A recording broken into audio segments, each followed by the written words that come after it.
Every day, more than 17 veterans take their own lives. By building a gaming community that offers peer-to-peer counseling, GameCore is aiming for zero. Research shows that playing video games together offers social connection, stress relief, cognitive enhancement, and community building. On our Discord server, veterans, active duty service members, and supporters chat and game together. Some casual gaming sessions might only involve 2 or 3 people, while other events might include larger groups and be streamed on the GameCore Twitch channel. Most of the time, there is a GameCore member available to lend an ear to anyone who needs it. Join the Discord server. It's free. We are an inclusive community and we don't require anything of our members. If you want to be more involved, there are always opportunities to volunteer.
All right, everyone, welcome to another edition of the Tech4Troops Cup Series, brought to you here on the IWM Broadcast Network. I'm Rick Souza, here in the booth with John DeRudris.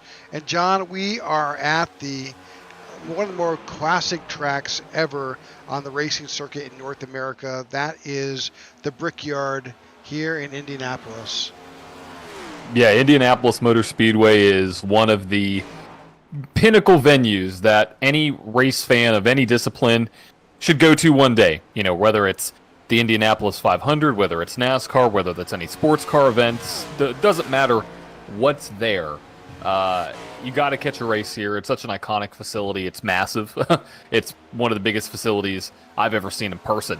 And today we got the Tech4Troops Cup Series here running the Brickyard 280 laps here around the yard of bricks, and right now we have the field almost separated by a full second, Rick. It's a little bit of a gap between Aiden Lucas and Ryan D. Cook all the way there in 31st, so some distance in this gap in the field tonight, so we'll see how that's going to play out as the race goes on. It is such a massive track, 2.5 miles, very flat corners here. It takes nearly a full minute to get around this track. You know, you think about those same times like at Talladega, and you've got the high banks, same track length, but the speeds are so much greater. Oh, absolutely. It's going to be interesting to see how this field, plays here tonight, because we haven't had this race back for too long. It was at the Indianapolis Road Course in the NASCAR Cup Series. They brought it back last year. And so, with these, next-gen cars here at Indianapolis, it's going to be interesting to see how the field adapts to being here, because we don't really come here often.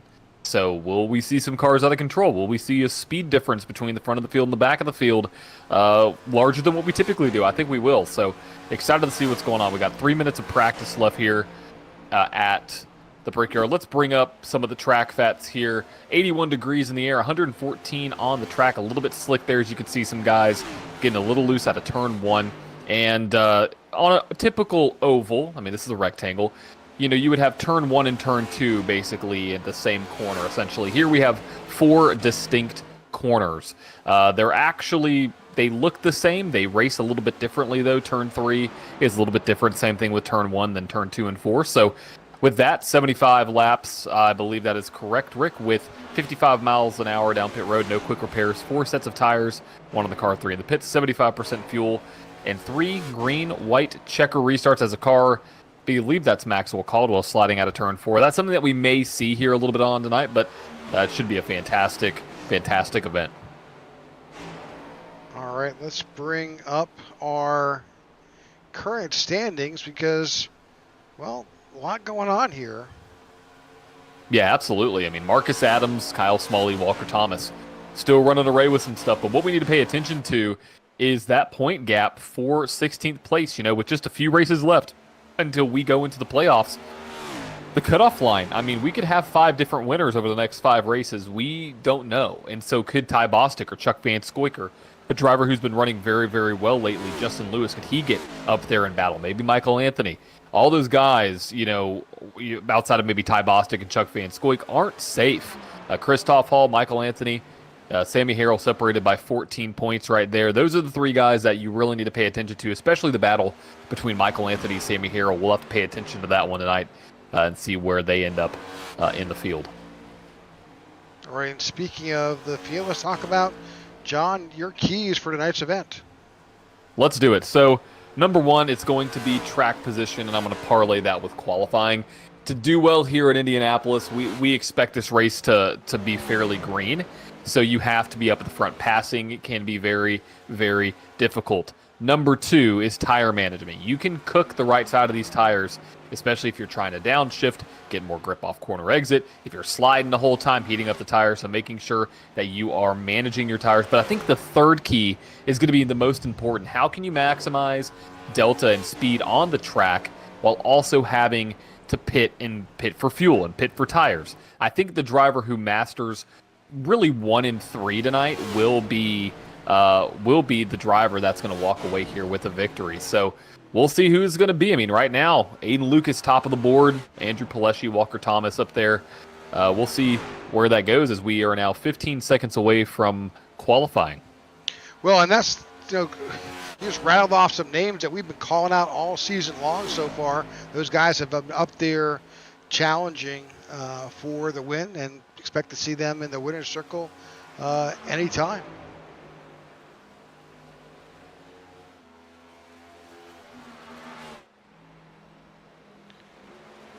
All right, just received word from Race Control that we do have 2 substitute drivers tonight. Nathan Carroll in the 05 and Zach, I think it's Lindgren in the 07. Gotcha. All right, let's see who's on track that we can pick up. Oh, looks like that's John Ledger. Yeah, see what John can do here. Going out a little early. Typically a fairly strong qualifier here in the Tech4Troops Cup Series. And no, he will not get penalized for... Well, he might, because he completely missed that. He's going to get in the grass right there. He may park this one and... No, it looks like he's going to run it out. So this first lap obviously isn't going to mean anything because it's a warm-up lap, but typically a strong qualifier. Nope, I think he's going to go do it again. Let's jump over to Ty Bostick, see how Ty is doing. Gets off pit road pretty cleanly. Yes, he does, running a Sharknado car, I believe.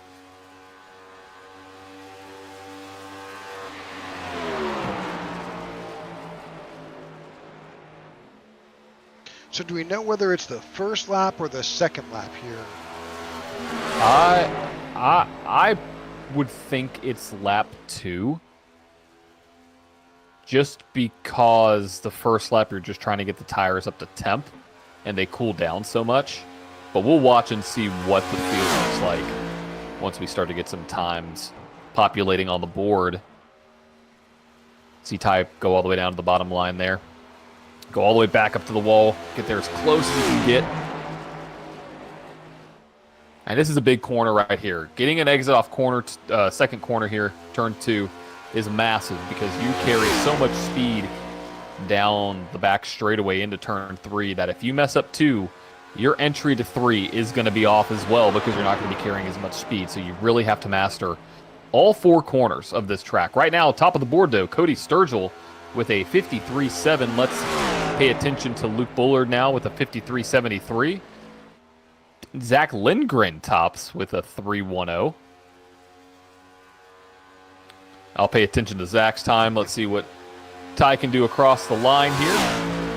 Andrew Pileshi jumps to the top of the board there. Ty Bostic with a 53.65. I'm going to pay attention to the fastest time here and see what... Oh, look at that. Ty got all the way up to the wall there on that one. But it looks like Andrew Pileshi is wrapping up his second lap. I see Walker Thomas now makes his way into the top 2. Alex Linney had an issue. But here's the 91 of... Yeah. Oh, he tagged the wall right there. This second lap may not even count.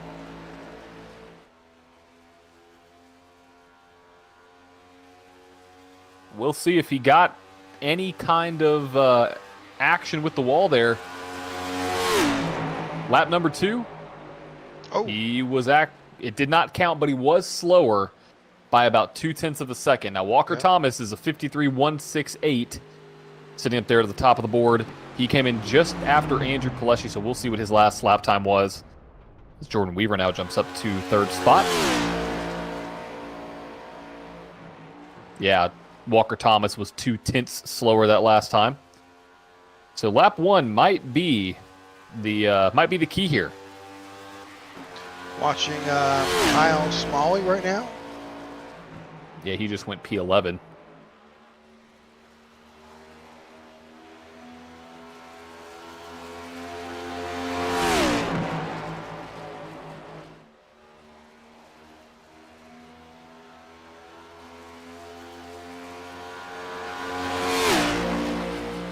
See if he can improve at all on that second lap.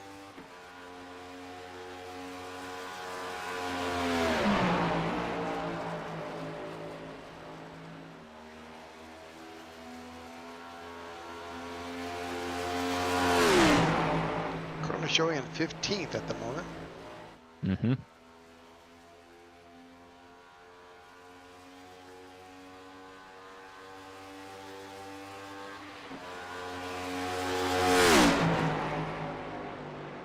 Oh, yeah. Absolutely. Yep, just cut it in half, winds up in the top, third and 6th place.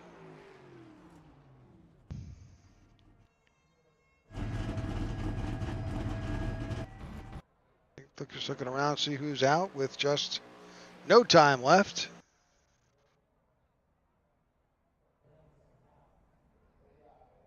All right, that's the end of qualifying here at the Brickyard. We thank you for tuning in. We'll bring you the starting grid as soon as we have it available to bring to you.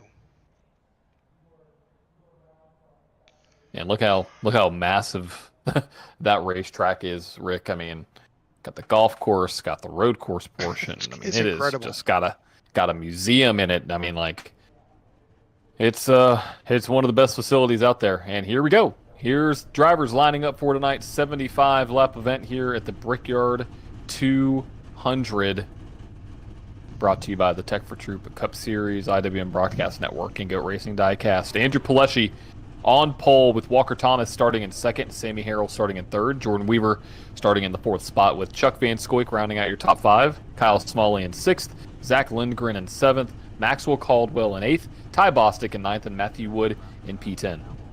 Wyatt Gray finds himself in 11th with William Corinne on the outside. In 13th, Todd Merkel. 14th is Justin Lewis. 15th, Greg Stone and Nathan Carroll in 16th. In 17th, Aaron Jackson.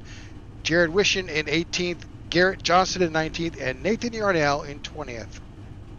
In the 21st spot, we have Justin Horton with Luke Bullard starting in 22nd. Christoph Hall starts in 23rd with Cody Sturgill starting in the 24th spot. Michael Anthony starting in 25th with John Ledger all the way back in 26th. Alex Linney in 28th.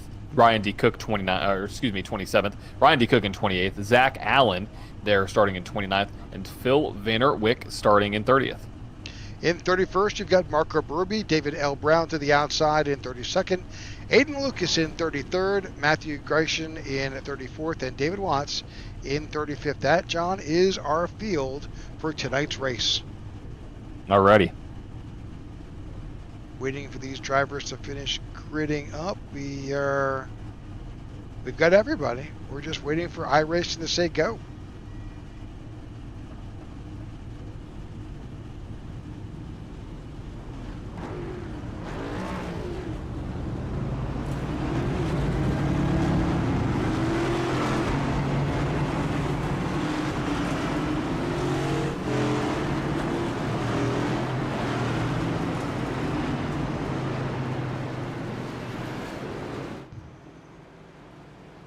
All right, we are underway here in our pace lap. Andrew Pileshi leads the field around.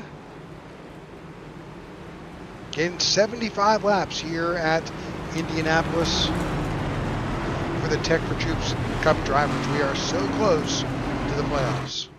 Yeah, but just a handful of races left, just about 5, really. Yep. It's you got to get the points, and at this point in the season, you know, there's a lot of averaging that happens at this point, and if you're right near that cut line, you got to stay consistent. You cannot let your guard down. You cannot waver, because when you do, that's when sometimes everything can start to unravel. And so you got to be consistent here, and even if you're not, you know, if you're on that cut line, try to get as many points as possible. You know, just be out there and be up at the front as best as you can. And you can't have an issue. That's a big thing. Every single year, regardless of series, there's always a driver or two that has an issue late in the season, and it always comes down to a few points. And you know, that's why every single point matters, every spot matters, especially at this point in the season.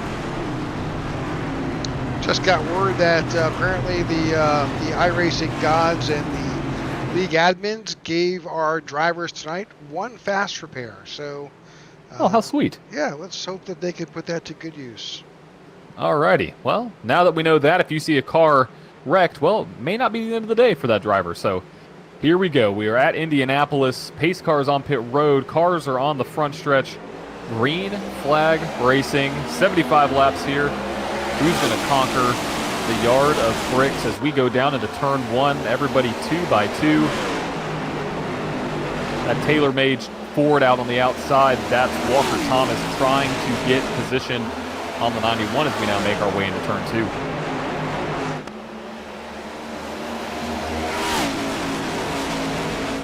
2. Solid racing drivers are spreading out a little bit here and there as they jockey for a position and take advantage of an opportunity to pick up a spot or 2. Yeah, it looks like they're crawling down that back straight, but they're going 180 plus miles an hour. So, folks, just so you know, it's not a slow track. It may look a little slow from the head-on shot, but inside these cars, it is fast and it's chaotic. But here we go, lap number 1 about to be complete. Andrew Pileshi out front here at Indianapolis.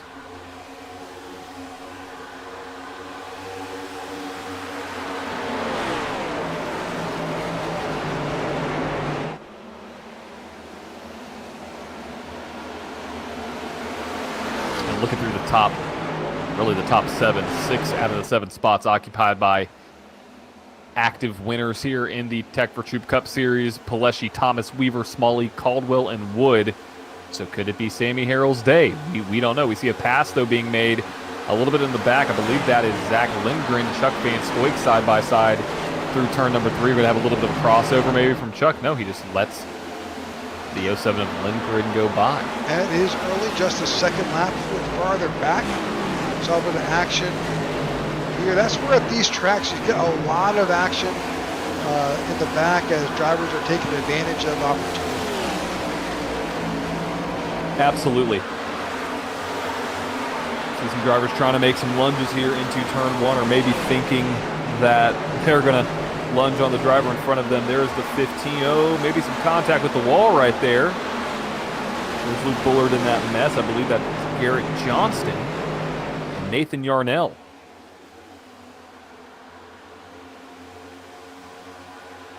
Got another pass being made right there as we have almost a 3-wide battle going into turn number 3. They're side by side. That is the 21 machine. Is that the 21? That's the Goat Racing. Yeah, Matthew Wood. Yeah, Matthew Wood with Goat Racing. Trying to get by Maxwell Caldwell. Yeah, he's going to try to side draft, but it's not going to do. It's going to open up the door, though, behind him for Zach Lindgren maybe to make a move. There he goes down to the inside going into turn 1. Zach Lindgren on the move. Oh, hold on to it. Car's a little sideways. That is Maxwell Caldwell. Little dirt track in there, John. Yeah, it's not the most effective, but it looks cool. Let's go on board with Walker Thomas here to get a good idea as to how this works.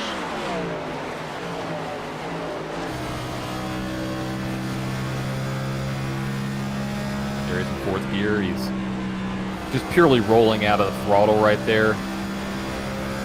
Gets back into it. A little contact with the wall. Shifts into 5th as we now get into turn 1. And this is the big thing. Where are drivers braking? And he almost hits 196 miles an hour. Drops down 40 miles per hour to get to turn 1. Back on the throttle. Rolls out again. 91, I think, got a little tight right there. Slid up the track. This may open the door for the 1 to make a pass. He's going to have a run, and we're going to see him take it. He's trying.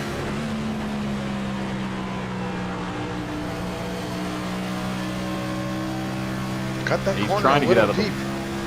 Yeah, he's trying to get out of the wake of the 91 because he's going to get really tight. Oh, there he got a little loose.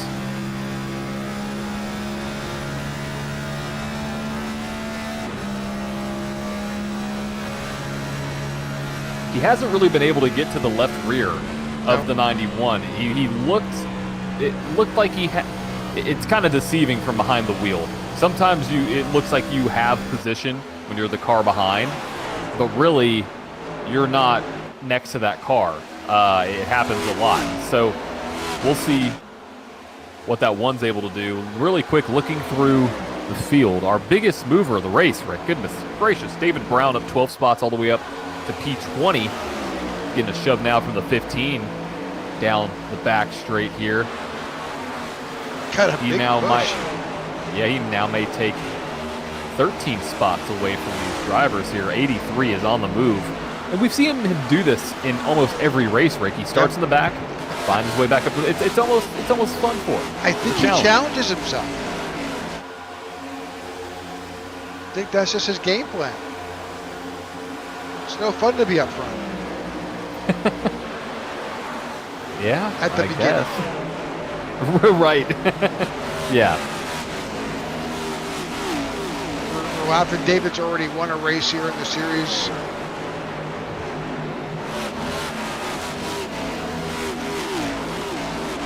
Oh, car's off the side. Not sure who it was.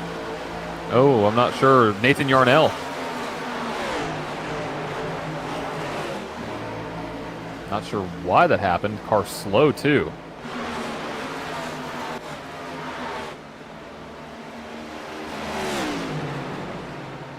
See if I can.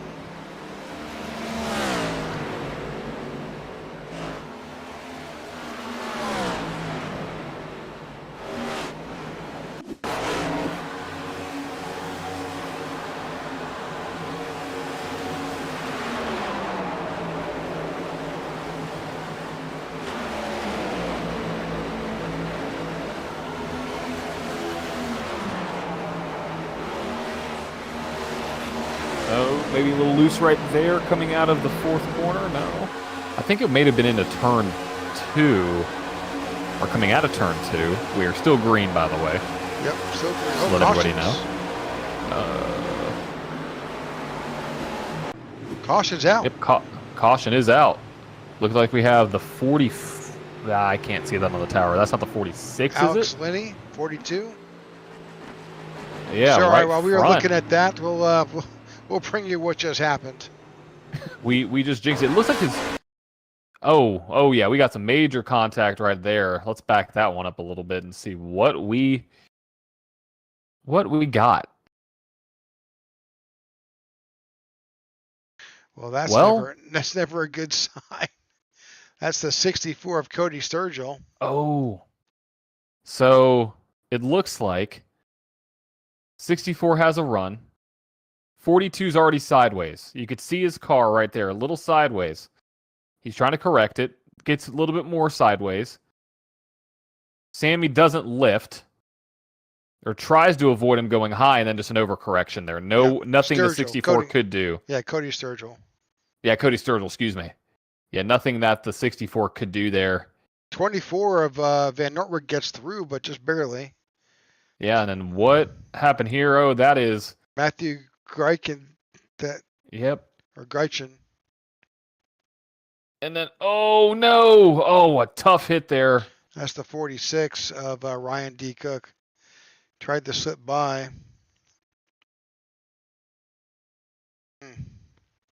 Well, a lot of drama. Lots of drama indeed. And then if you're looking at our tower, you probably saw some yellow dots there. What that means, if I'm staying corrected, correct me if I'm wrong, that means that the driver has too much damage to continue. They have to actually go into the pits. Oh! Wow. A fake out.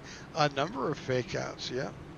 Yep, so those dots right there. So the first dot next to Alex Linney's name indicates that he needs repairs made. The 46 had an orange dot, we call it that affectionately the meatball, but also had a black square next to his name. You can see that. So he may have gotten a penalty for some other infraction. But new feature we're trying to implement. We'll probably do it a little bit different way in time, but trying to keep you informed so we can help to explain, because sometimes we're asking ourselves, what happened? Black flag? Who's got one? Exactly.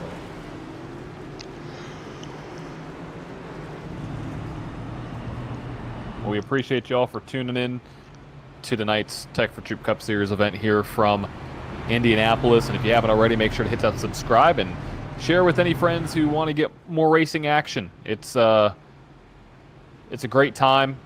Good to see some talent here in the sim racing world, and we have a lot of talent here in the Tech4Troops Cup Series, and we've seen this series grow and grow and grow. And we say this every year, I think this is our strongest field yet. I mean, some of the drivers in here are so talented.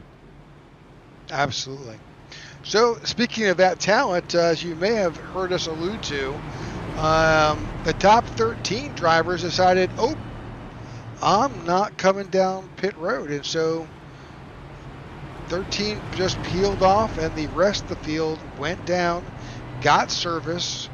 Most of them about split equally. Some took just fuel, others took tires. We haven't really done that calculation yet, have we, John?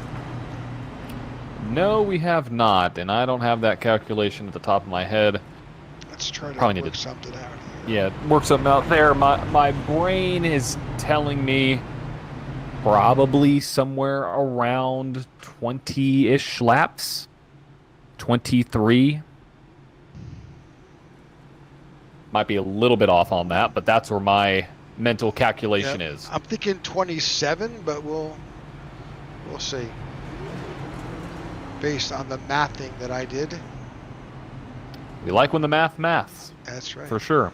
So we did say, hey, what happened? The 42 caught the apron is the explanation as to how that all started. Makes sense. Yep. All right. So the lights are off on the pace car. We're about to go back to green flag racing.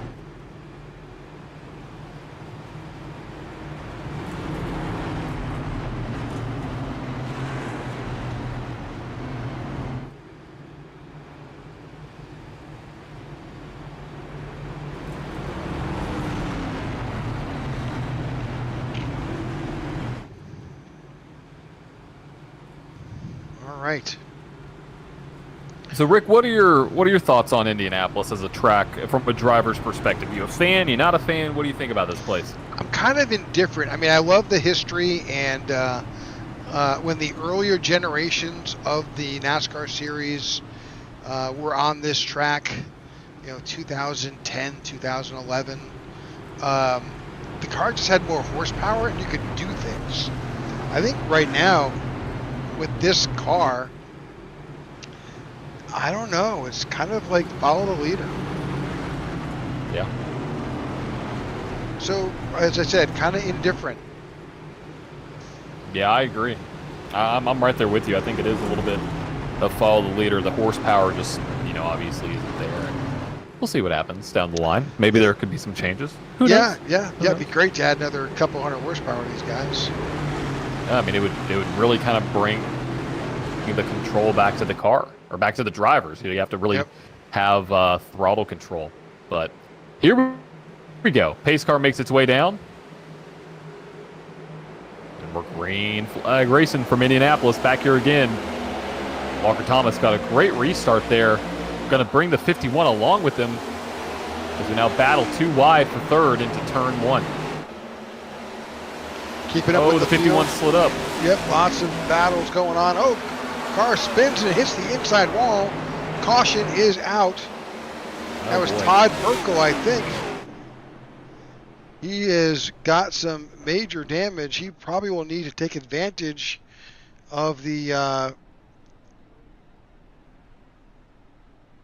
repair option given to him by the iRacing gods. So just on this restart, and cautions do breed cautions. We say that all the time. Todd Merkel. Let's just go ahead and look at what happened for Todd here.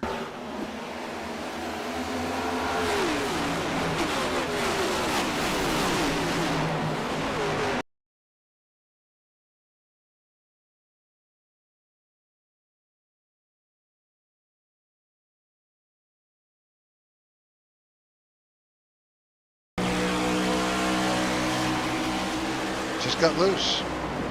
Oh yeah, oh man, almost flipped. A lot of damage on that number 2.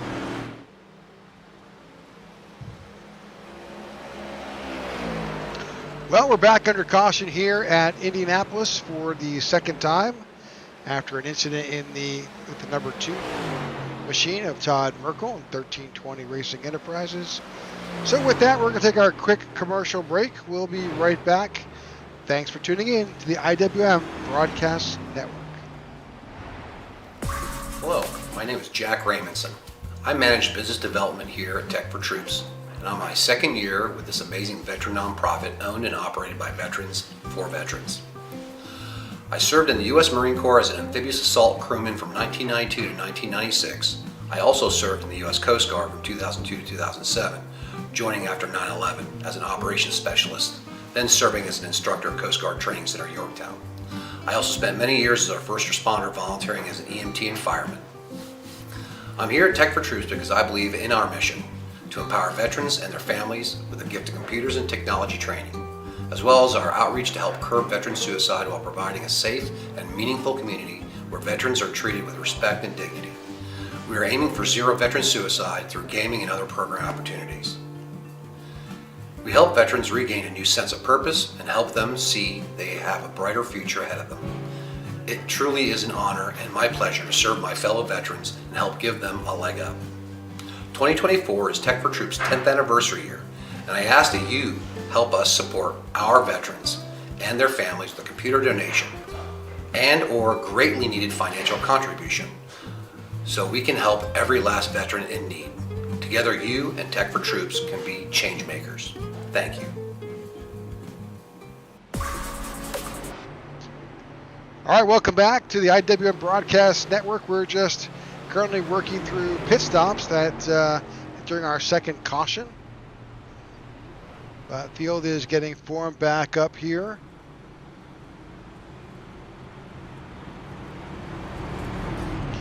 Again, if you're just tuning in and this is your first time, if you see drivers that are with a blue background, and those that are in a red background, those drivers who were shown in blue have already qualified for the playoffs. So just 5 short races away before we move into the playoffs. And like the regular NASCAR series, we're not so different here. We have the same Sweet 16 in the first round of playoffs, and then gradually over time we will whittle that list down and make the cuts from 16 to 8 to 4 to the championship race. Yeah, it's going to be awesome. I can't wait. All right, next time by, the lights should go off on the pace car. And there we go. We go back to green at lap 16.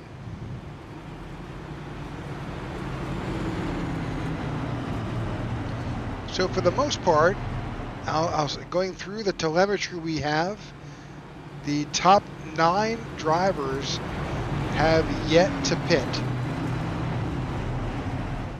Interesting. We'll see how that plays out. I mean, that's definitely a fuel strategy game to me. Maybe tires as well. Well, you know, I know that Chuck Van Scoik, who's always the person I turn to in a lot of these races for strategy, there has been at 3 points at which you could come in. He's come in for all 3 times. Interesting.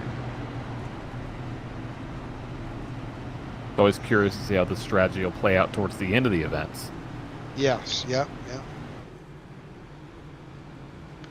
So you can see that the first 9 drivers have not come in.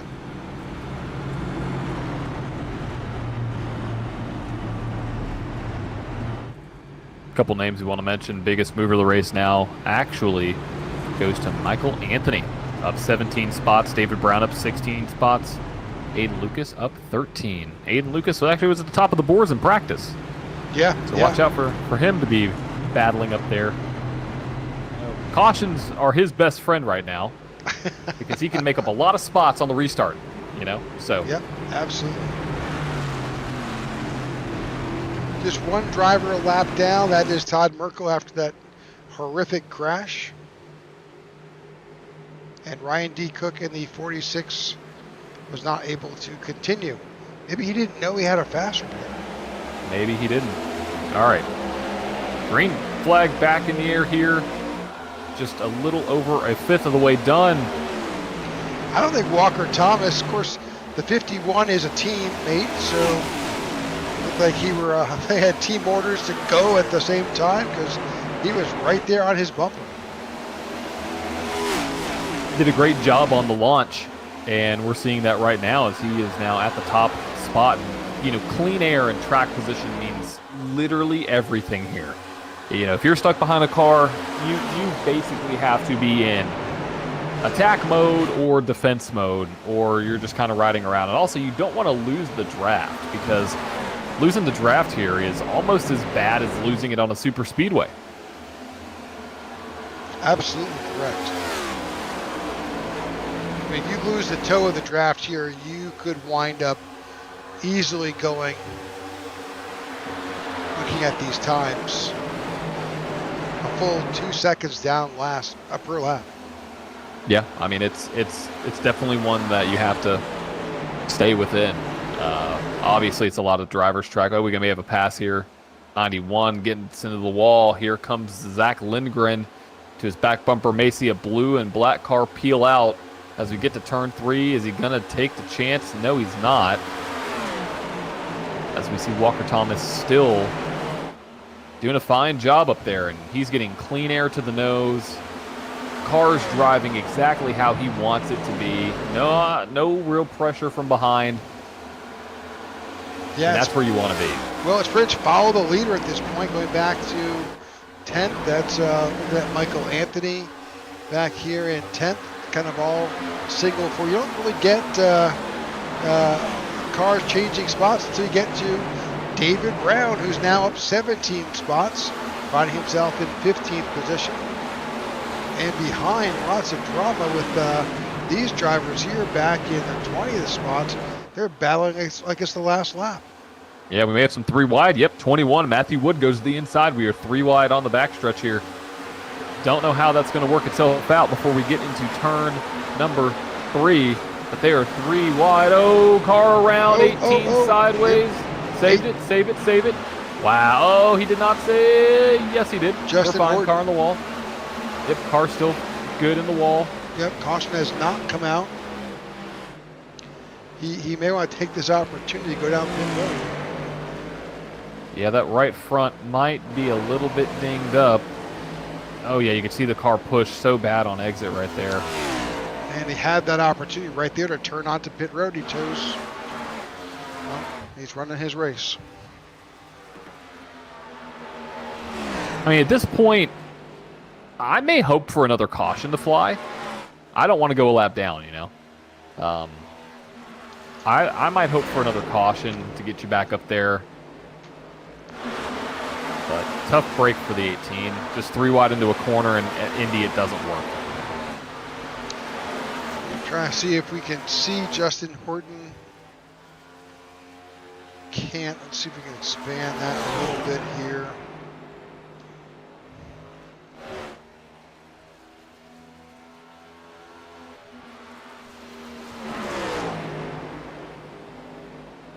Well, he does not have a meatball flag. The image might not be too bad then. Just looks like he's crabbing a little bit.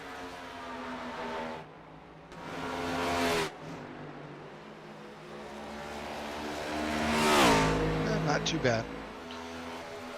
All right, back up front. Walker Thomas continues to lead. Kyle Smalley, Andrew Plushy, and Zach Lindgren are in this next group, all battling for second place.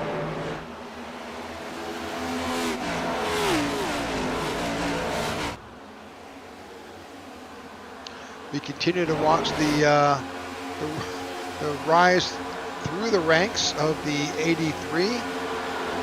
Yeah, we have a battle right behind them going into turn 1, side by side. Yeah. Yeah, what an awesome car there. Look at that. No car sideways. Looks like he recovered. Yeah, we got a car on the apron. There's Luke Bullard there. There's the 83. Luke Bullard's going to almost tag the wall. Oh boy, we got a little bit of hornet's nest developing right here. Still 3 wide. Now they're 2.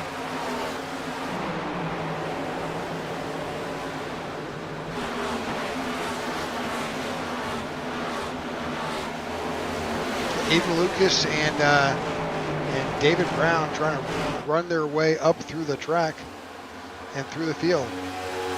Yeah, and what we're starting to see is you're like, what the heck is going on with these cars? Why are they faux car wrecked in the back? I don't know who that was with the red car.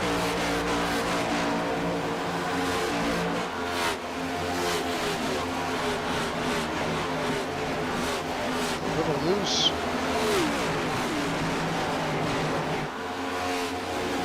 David Brown now up to 12th. So what I was mentioning before was you see the field is kind of starting to stray away from the wall, and I call it the snake. It's when the car in front tries to break the toe, to break the draft, so they pull out further in line. You might see it right here. The one's going to go up to the wall, then is going to pull down. What he's trying to do is break the draft, so the cars behind him don't have as much speed and the draft doesn't have as much effectiveness, so they can't go as fast, basically. Caution's out. Caution though, so that doesn't matter. I think it's on the exit of turn number 4, 64 maybe? Cody Sturgill on the 64, definitely moving very slowly. Lots of damage shown on that right side. Zach Allen and David Watts too. Oh, he's a little high. You can see he's out of the groove. He's going to hit that wall hard.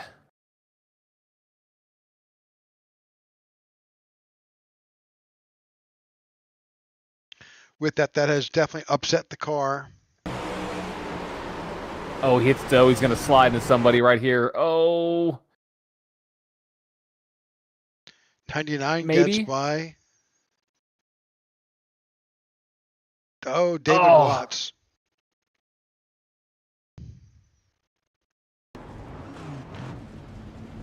Yeah, when he hit that grass, I mean, that's just ice. You can't, it just continues to accelerate the car. That's our third caution of the night here. Yep, we're 1/3 of the way through here at Indianapolis. With that, we'll take another commercial break and we'll be right back. Are you looking to add to your diecast collection? Well, visit GoatRacingDiecast.com. Explore one of the largest collections available with the options for pre-orders, new inventory, and the GOAT's personal collection for over 25 years. There's an option for every level of hobbyist. Ship direct. Personal custom diecasts are available. Shop the GOAT Racing merch store. And if you're a driver, apply for a sponsorship today. Turn your hobby into a passion and head on over and shop GoatRacingDiecast.com.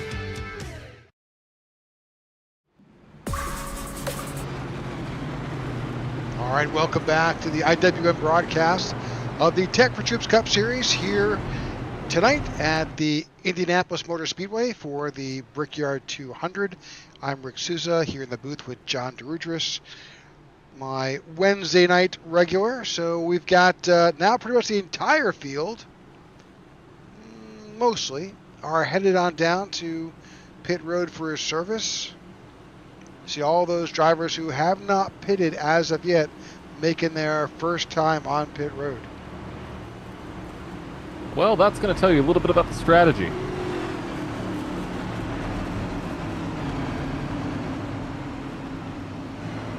We knew they could do about 26, 27 laps. With the cautions, they're able to get in now.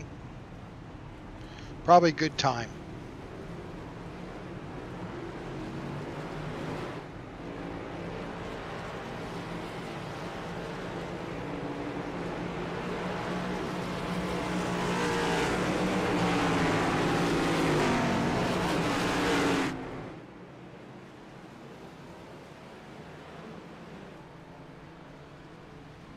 Well, a number of drivers stayed out that time and did not come in. That's Sammy Harrell, Aiden Lucas, Matt Wood, Ty Bostic, Nathan Yarnell, Christoph Hall, Wyatt Gray, and Alex Linney. So you got the GOAT Racing guys and the Factory Nexus guys who decided they're going to stay out, roll the dice. It's an interesting decision. We'll see how it plays out, and we know that strategy can often dictate how these races go for sure.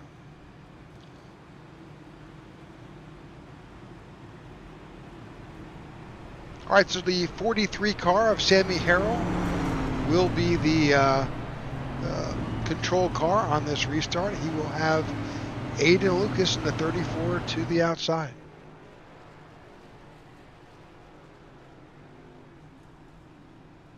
Assuming, of course, he chooses the inside. Exactly.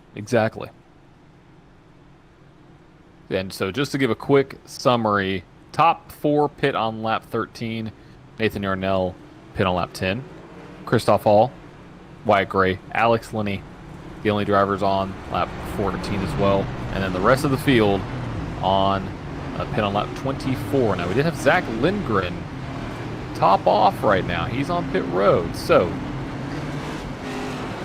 does that mean one more stop, Rick? It could. With the math, No. he might be trying to get that done. 24. Yeah, there would be one more stop for him if he's on pit road now. He could stretch it out if possible if it stays green. But everybody's going to have to stop at least one more. The guys at the front who pitted last on lap 13, they may be at a unique disadvantage. We'll see how it goes. They're definitely going to need 2 stops. Yes.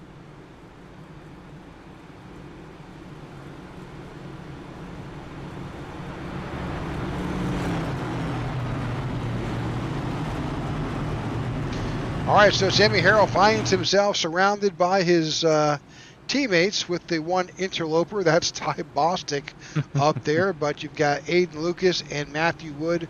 All those drivers are part of Goat Racing Diecast. And they know what they're doing. They know what they're doing. They do.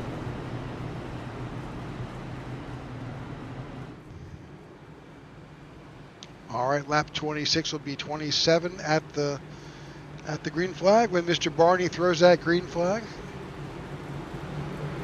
He's been having a little bit of a busier night than usual here in the He Tech4Troops has. Cup Series. Getting his money's worth. He's getting his cardio in. Yes, he is.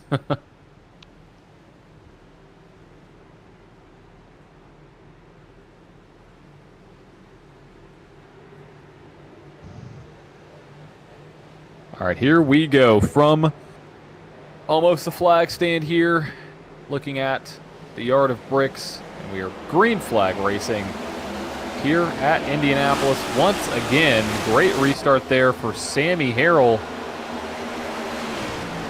And that very uniquely colored car takes the lead with Aiden Lucas up 31 positions. What a climb up through the field for the 34 machine of Aiden Lucas. Matthew Wood in third. Ty Bostic makes his way to the top 4. Christoph Hall rounds out your top 5 up 18 spots.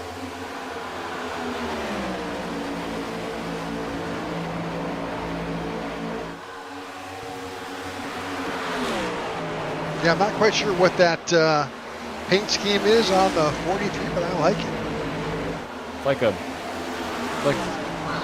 I want to say like Miami Vice, but it's not. It almost looks like a candy shop, or a barber shop kind of, but not. Yeah. I don't know how to describe it. Yeah, it almost looks like baseball pinstripes for a second there. Yeah, it does.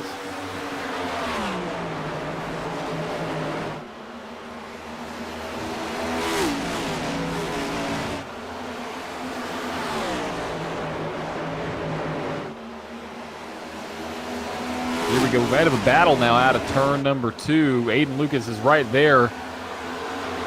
Sammy Harrell defends the low line. Interesting move. This is going to allow the 34 to go to the high side and take the lead. New leader, Aiden Lucas, all the way up from 33rd position. So, you know how I said track position matters? Well, no, it doesn't. Not anymore. It's gone out the window. I mean, we did have a lot of drivers not pit, so have to think about that as well. But what a run there for the 34, 32 positions. Biggest mover of the race. A little action going on a bit further on back in the pack there. We've got the 3 of Luke Bullard under attack by the 23 of Chuck Van Scoik.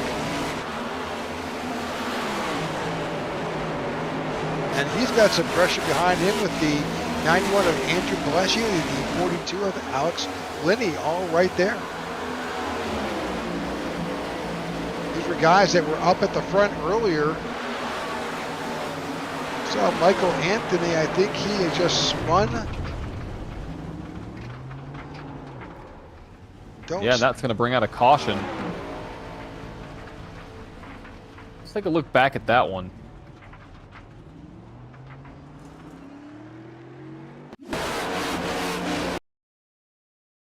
Oh, we got hooked. Oh, no. Big nowhere for John Ledger to go. Nope.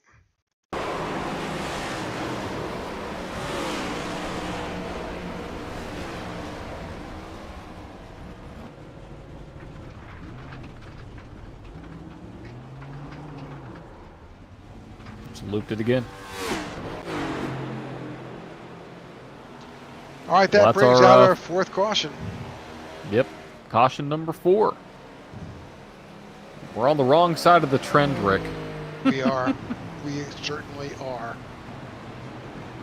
But I want to highlight, though, leave these positions gained up because this is impressive. Obviously, Aiden Lucas, talked about him, up 32 spots. Christoph Hall, up from 23rd up to 5th.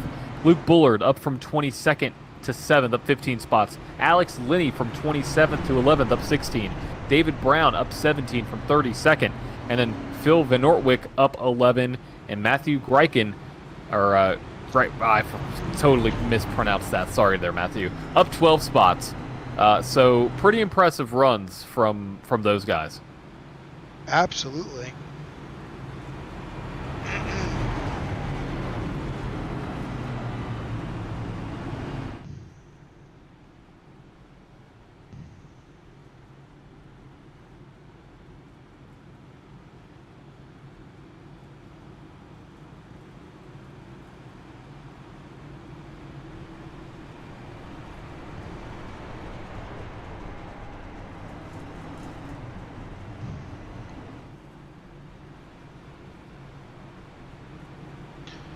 All right.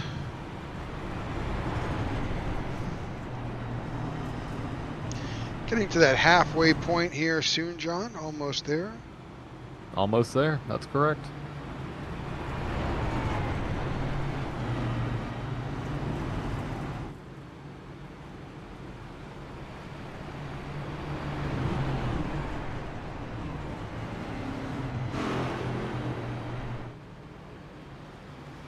Todd Merkel looks like he's able to get a lap back.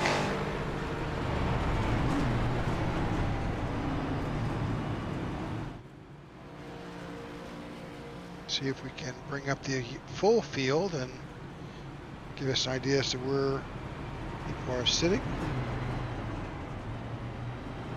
So Zach Allen is out with a meatball trying to get some repairs done. Ryan D. Cook is the only one who has retired.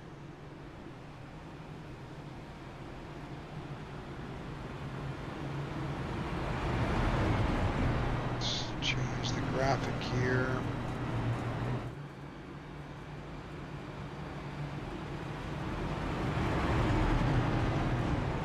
So Cody Sturgill is 5 laps down, Zach Allen 6, 7 a lot down. So Todd Merkel finds himself back on the lead lap.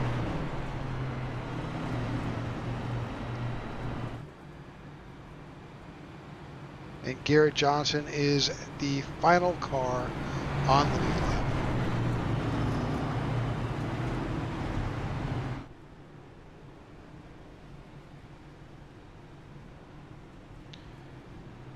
All right, lights should go off on top of our pace car. We should be getting back to green flag racing next time by. That will mean the caution, the green flag will fly at lap 33. I'm curious to see what this field's going to do now that Luke Bullard and Chuck Van Scoyk and Andrew Pileshi are starting to make their way towards the front on fresher tires. How much are 10 laps going to mean? That's very true.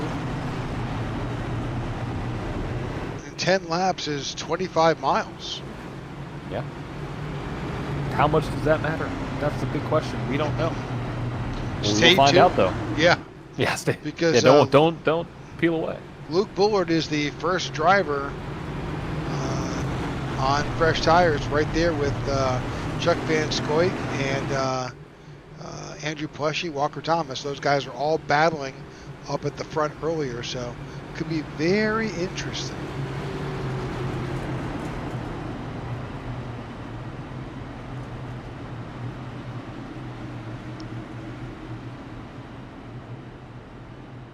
Well, regardless, we've got a restart, and that has put, I believe, Aiden Lucas in charge of the restart. I believe that's correct.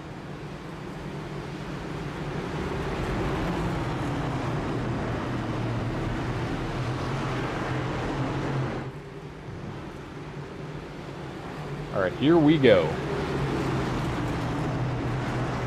Field makes its way into turn number 4. Seems like an eternity here on a pace lap.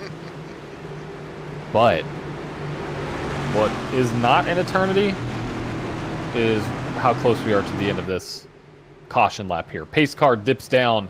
Very aggressive move there by the pace car driver. It sounds like he was caught sleeping there. But who's not going to be sleeping are these two drivers on the front row. Aiden Lucas, Matthew Wood. Who's going to get the better jump? Green flag in the air. We look like we might have a side-by-side. Nope. 34. Aiden Lucas back to the point. As might have some contact for third, though. 98 to 71 22. Wyatt Gray as well.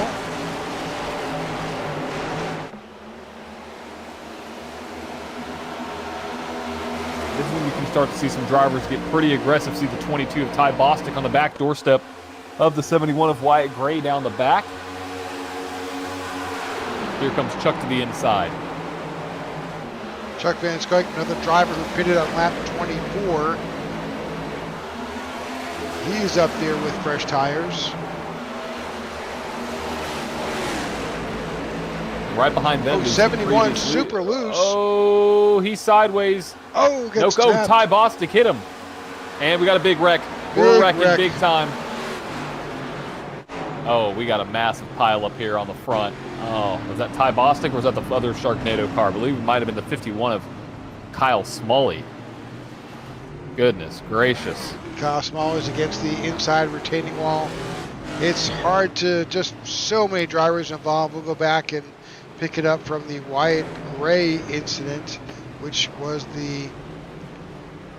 which started this whole thing. Though he's still running. He got hit from behind. He might actually be okay.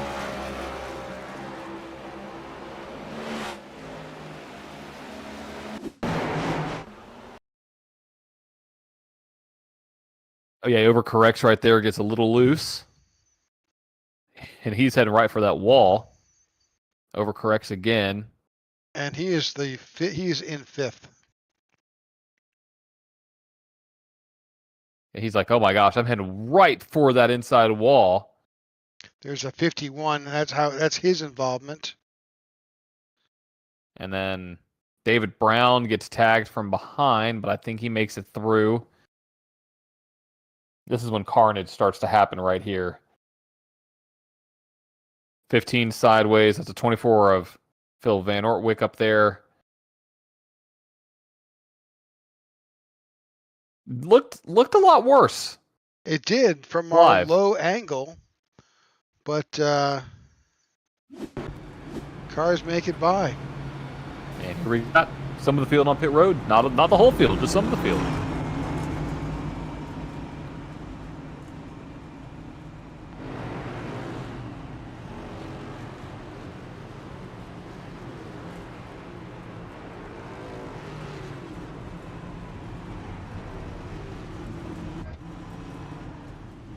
And that's one of the worst places not to only have an incident, but to have a wreck, Rick. On the front, you've got that pit wall that just juts out. That is so dangerous. If you hit that thing, your day's done. You can have all the fast repairs in the world. If you hit that thing, you're done. And it's such a treacherous place, especially when drivers start sliding out of turn 4. You worry about cars hitting that those tire barriers right there on the entry of pit road. So with that incident here, our fifth caution, there are still 4 drivers who pitted last on lap 13. So that is 23 laps ago. Interesting. Now, we have had a number of cautions, so they just, if you're just doing purely fuel mileage, my guess is they've got another 10 laps they can go. I agree. Now, if they get to lap 45, I guess they could be trying to... Here's where we try to figure out what they were thinking. So, if you assume that they could do 27 laps, 27 gets us to 48, lap 48. Do they have 13 laps, 12 laps left? Because we're still under caution laps now. If they can get there, they've got one more stop.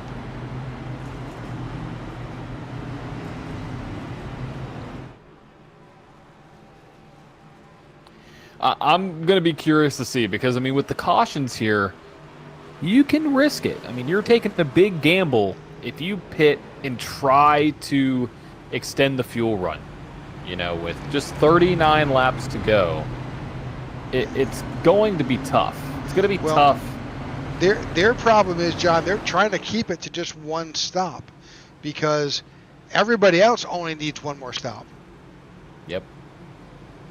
They're on the cusp of losing their relevance if they can't make it to that point and have it down to just one stop. I mean, they're hoping that this thing runs to about 50. They're hoping for another caution. They're hoping for this to run to 50. Yep. Because everybody else came on lap 25. Yep. Or lap 34.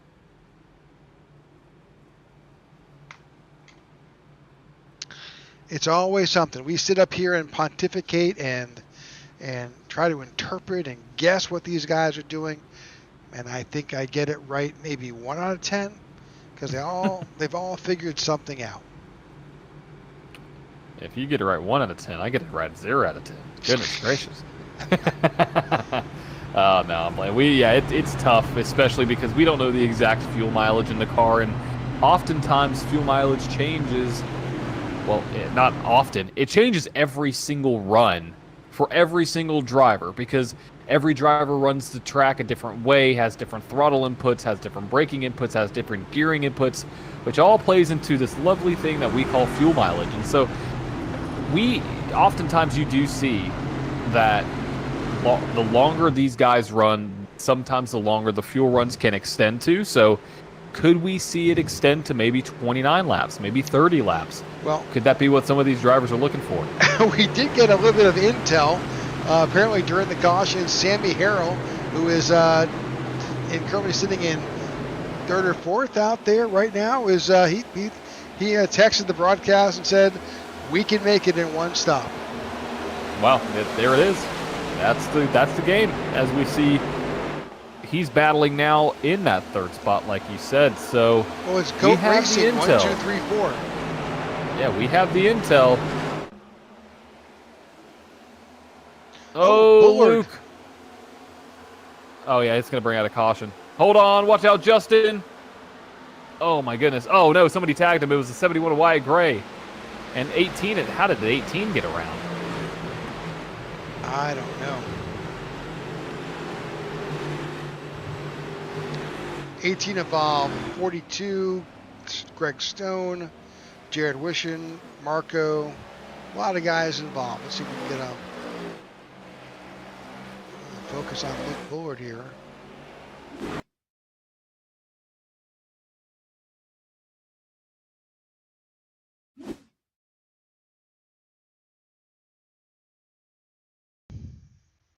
No, that's on the front stretch. This is the first wreck.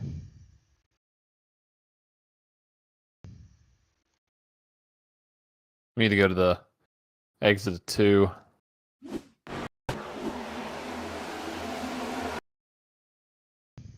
It just got loose. Or did he have a little help? No, he's already sideways. A little loose right there. Yeah, that car's already going around on him. The 91 says, "Hey, he's out of shape." He moves out of the way.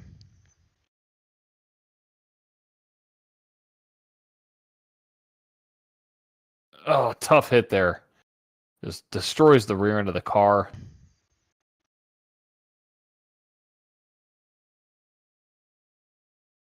He's on the brakes, so he does the right thing. He's and guys go around. Stopped. But he's already in the middle of the racing line. I think the 18 just gets loose. Look at him go up right there. 18 just gets loose again. That's why he was up there spun. Tough break there. Tough break for some of those guys. And Aiden Lucas on pit road. The only driver right now on pit road. Oh boy. He's got strategy is here. Got a few other folks, but yeah.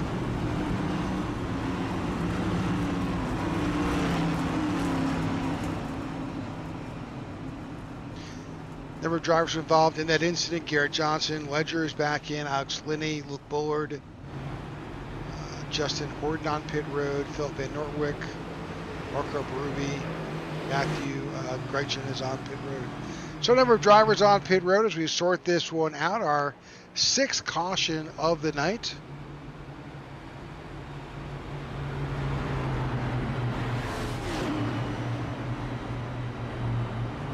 51 gets a lap back. He gets the lucky dog. I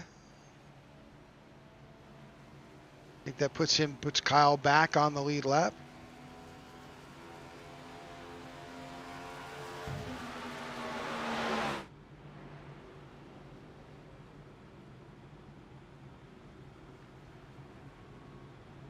And we're just past the halfway point here at the Brickyard 200 in the Tech4Troops Cup Series. Again, we thank you all for tuning in. We appreciate that.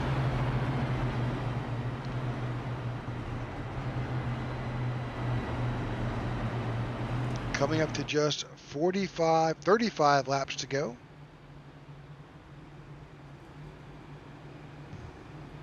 Yeah, this race is becoming a fuel mileage game. Yeah, well, these I'm cautions, curious. though, are kind of really very interesting because, again, Matt Wood, Sammy Harrell, and Christoph Hall, all GOAT racing drivers, all running 1, 2, 3, have not pitted since lap 13. Now, they let the broadcast know that they could make it on one more stop. Now we're pretty assured they can do that with all these cautions that have come out. They can easily make it, I'm guessing, to lap 50. Yep.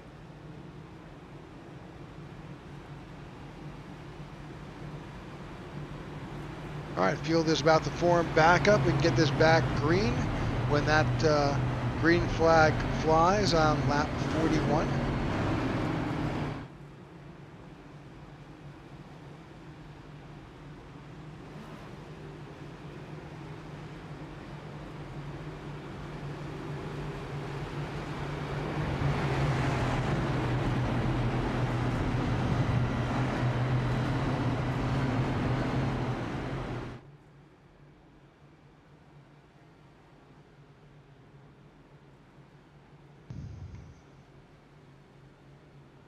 Looking around through the current drivers and where we are position-wise, trying to get a feel for bringing up the current standings. Yeah, I mean, look at that. I mean, the battle we want to pay attention to is Michael Anthony, Sammy Harrell, because right now, Sammy Harrell, if he finishes ahead of Michael Anthony, those two spots would flip-flop. And with Matthew Wood winning, you know, that would just open up another spot for somebody to get on the points. So the guys that are back there battling for points, I mean, like Ty Bostic, Chuck Van Scoik, they don't have a lot to worry about because they're so far ahead. But I think this line right here at the bottom, I mean, Sammy Harrell, John Ledger, Jared Wishon, Philip Van Ortwick, I mean, one of those guys can get a win. Man, that would change their season. Absolutely. And you've got the other guys there as well, who are running a risk of dropping out of the top 16. Right. All right, exactly. Here we go. Pace car makes its way down. We're about to be in the Geico restart zone. Nope. Is it Echo Park? I don't even know what it is. But we got the green flag, Rick. What do they call it here at Indy? I don't know. You know, I is don't it really Echo know Park? at Indy. I haven't seen them refresh the walls. They don't have a Geico, so I don't think they have that here at the Brickyard. So you can call it anything you want. Okay, cool. It's up for interpretation. Well, I think it's actually up for sponsorship. I think we should call it the IWM restart zone or the Tech4Troops restart zone.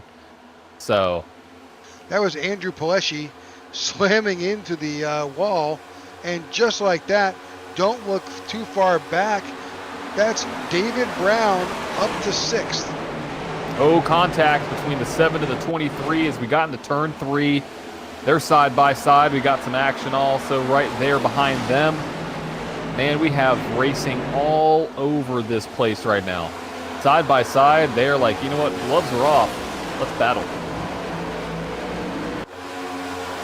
And the big thing, you do not want to get to somebody's left rear at the wrong spot, Rick. We see it at Pocono. We see it at these long straightaways.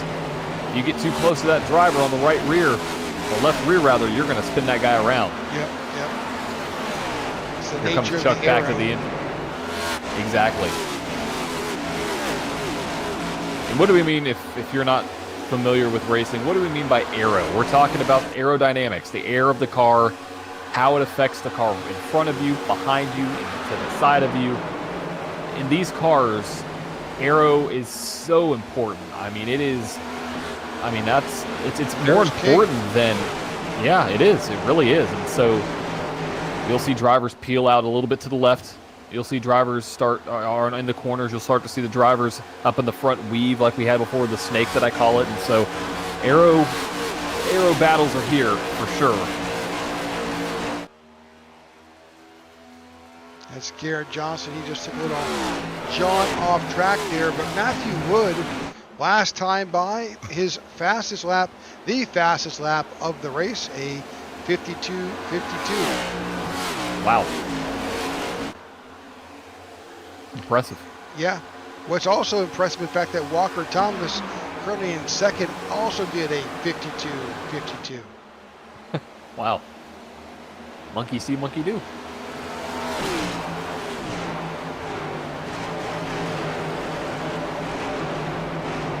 That's the 7 of Justin Lewis get under Christoph Hall, trying to. They're battling for 6th place.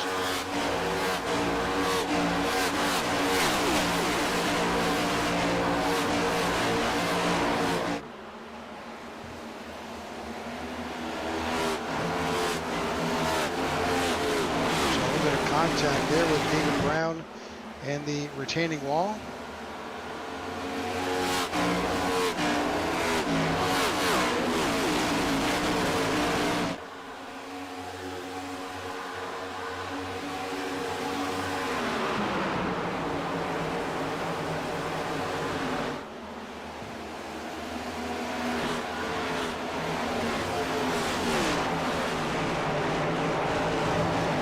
Now the field's starting to spread out just a little bit here as we make our way to lap 45, 30 to go.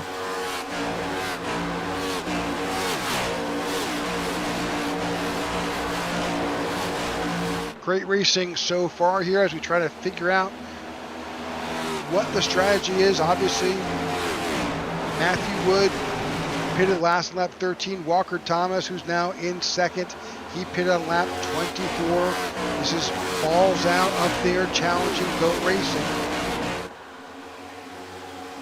Sammy Harrell also right there in third. Sammy pitted on lap 13. He's trying to make it to lap 50. Same go with Christoph Hall, the 98. He wants to get to lap 50 or somewhere thereabouts. Everybody else is going to do it at some point, but everybody needs one more stop.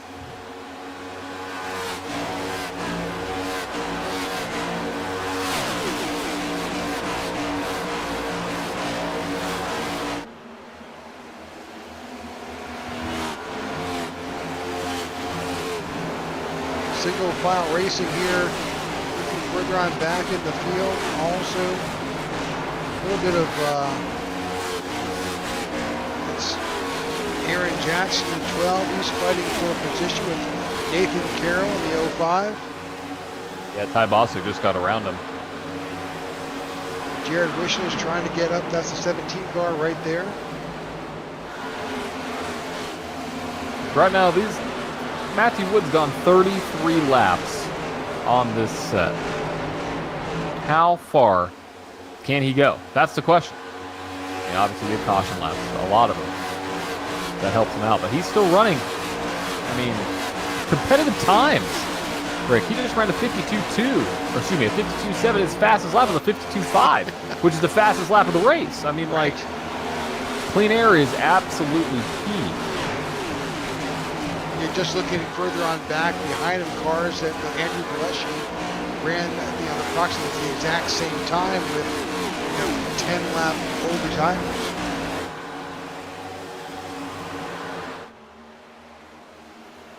Of course, he's out there. He's got undisturbed clean air, just running his race out front. And doing a great job. Let's ride on board with Matthew Wood.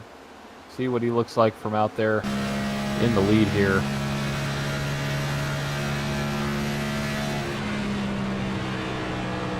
Not shifting. Doing a great job all the way down the corner. The car gets a little bit loose right there. Hold on to her.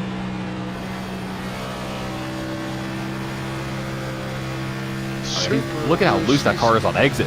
Yeah, he is really having to work that wheel. Pay attention to that orange stripe, that red stripe on the steering wheel. Relatively quiet moves. It's mid-out from what I'm seeing. Mid-corner to exit.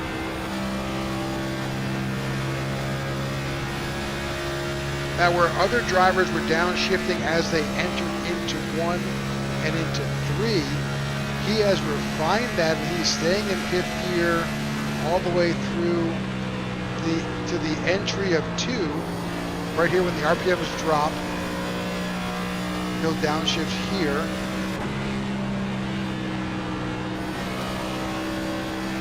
Use that torque to get back up to speed. I actually don't mind that because that's just one less thing that you have to worry about, you know? I mean, he's still shifting in the corners, but he's kind of kept it to be just 1 corner at each end. Yeah. It's paying off because he's still maintaining, 0.6 over Walker Thomas.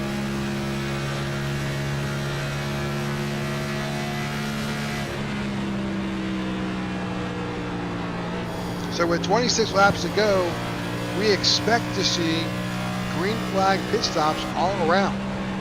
We got Zach Lindgren on pit road. He's one of our first takers with 25 to go. So I think we're definitely in the fuel window. We are absolutely there. And I'm assuming these guys up front who have not pitted, just heard us talk about, Matthew Wood, Sammy Harrell, Christoph Hall. Those are the last 3 drivers. Kudos to them. They were able to parlay their positions and get up through by holding off. Here's those drivers. Yep. I mean, see the entire foe wrecking in the back. We're wrecking. Out of 4. Car on the inside wall. I think that was Justin Lewis who wrecked on entry. Yeah, but there was a green car. It might have been Aaron Jackson? Could be. Looks like he's got some damage there. We can go back and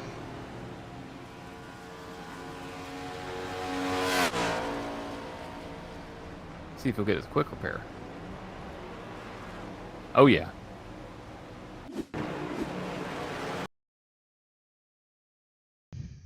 Yeah, we need to back up and go to Aaron because he got something happened there out of 4.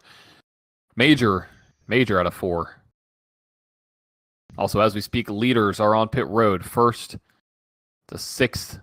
Yeah, we got a lot of guys on pit road.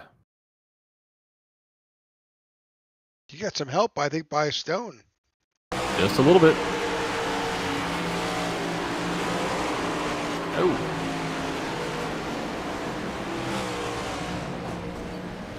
Yeah, tough break there for the 12 of Aaron Jackson. Rick, we got leaders on pit road. Walker Thomas, Pileshi, Weaver, Curran, Wishin, Hall, Brown, and Anthony. They're on. Last stop of the race.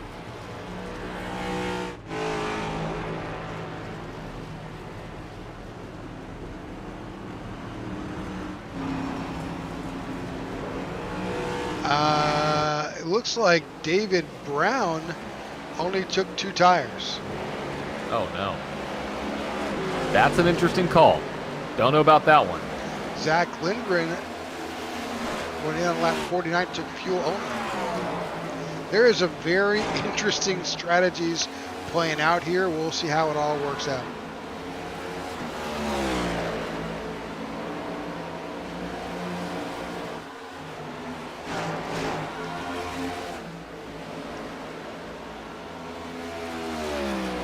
All right, up front, Maxwell Caldwell is out in front, currently shown as the leader. Now, with these green flag stops, our entire leaderboard and tower are going to get all jumbled up as these guys try to get in their green flag stop. Now, some of these guys, John, they didn't pit till lap 34. They could try to stretch it out pretty far. No, they definitely are going to stretch it out just a little bit.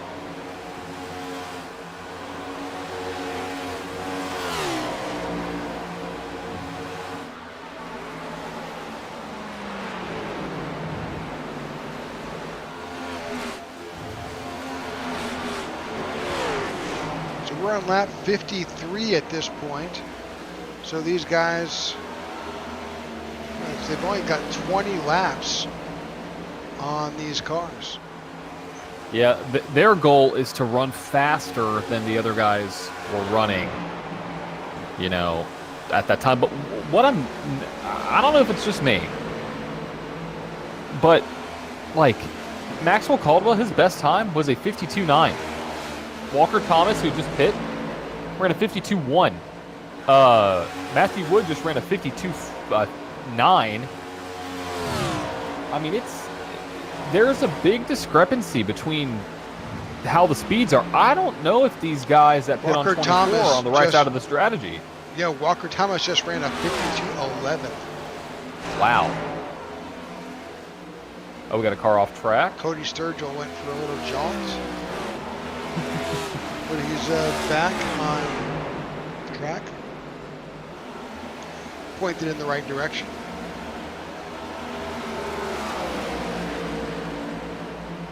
Yeah, with 21 to go, the cars I'd be looking at are, you know, John Ledger, Phil Van Ortwick. I mean, and here comes Maxwell Caldwell down pit road. Walker Thomas just got around the 21 of Matt Wood because Matt had a little encounter with the wall. Oh, wow. That's big. That's big. That's a pass for the lead, or what could be lead. Yep. Once everybody cycles through. Bill Bullard on pit road as well. You know, Walker Thomas just slicing and driving his way through this field. It's a golf joke. He's running a tailor-made car, slicing, driving. Yep. You know. Driving good, but slicing no good. Yeah, you know. Whatever he's doing, it's working well. And he's, well, and I say that, and he tags the wall. And that's the broadcaster's curse, and that's when I stop talking about the number one. Well, we'll see how this all plays out. Frankly, I do not have any clue how these next 19 laps are going to go. There is just so many mini strategies playing out right now. Nathan Yarnell is right now tagged as your leader. He is out in front, but he needs to pit. He last went in on lap 30. Right behind him, Ty Bosick in the 22. Ty went in on lap 34. He's got to come in.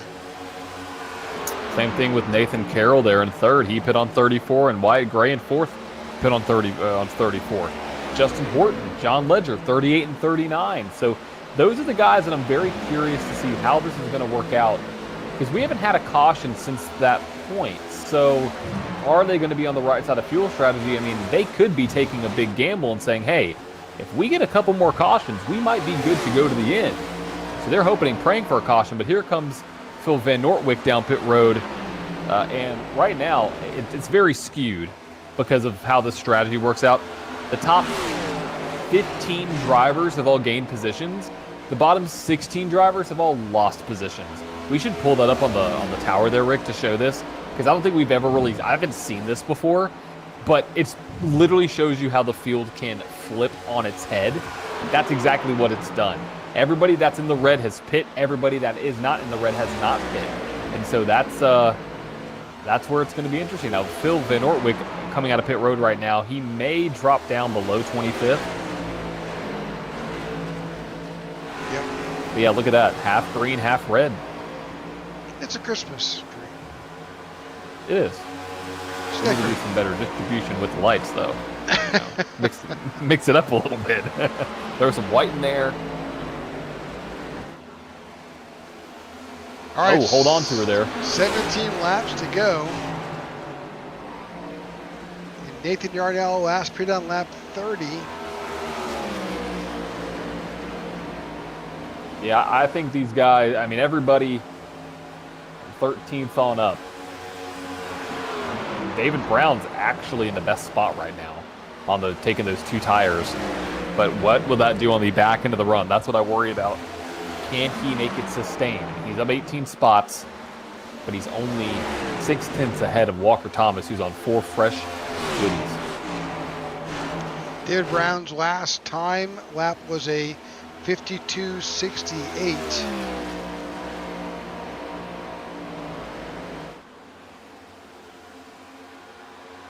Well, Nathan Yarnell now heads into the pits, leaving Ty Bostic up front. Does have a little pressure with the 05 of Nathan Carroll.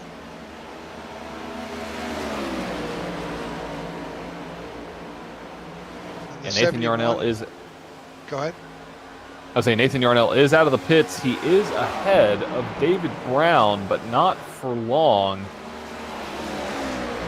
He only took fuel. Wow. I see why. That's a bold move. And that's a track position move right there. He thinks he can gain more. As here comes the 22. Here comes the 71 down pit road for the final time. 71 locks it up. Barely misses the middle. Oh, 18 locks it up. He's spinning. We may have a caution. There it is.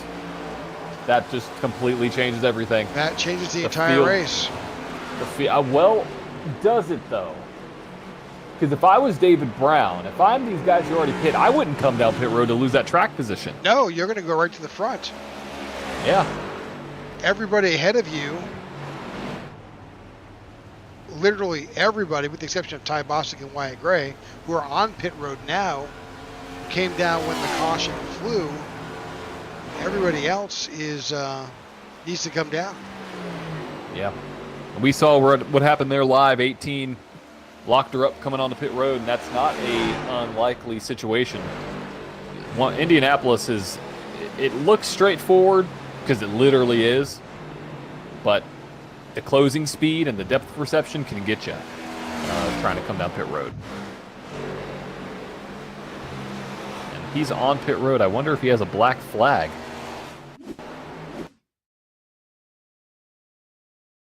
We can ride on board with Justin Horton in that little incident.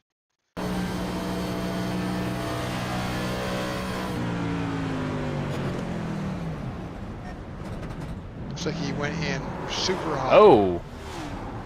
He just shift down to first? Go back to that. Rewind that a little bit. It looked like he went from fourth to first gear.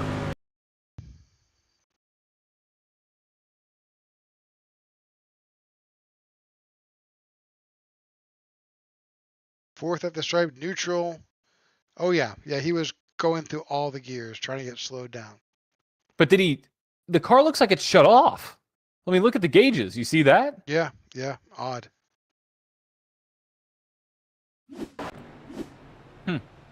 I've never seen that happen before. Very weird. Yeah. Very weird. Well,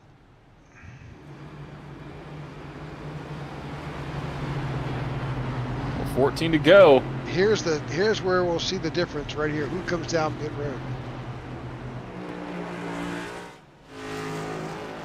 I mean, you gotta. I think. Not everybody. David. No, David Brown came. No, he did. They juked him out. They did a little fake. Yeah, Aiden Lucas did not come down. He pitted last on lap 38. So he thinks he can make it. Is that 47 laps? Is my math right? No. 37? 37. Yeah, I was like, hold on, wait a second. I was like, that's a lot. Yeah. But still, 10 to 12 more than what we could think they could run. But there's been a lot of cautions. There has. And I bet he's thinking, this may not be the last one. Yep.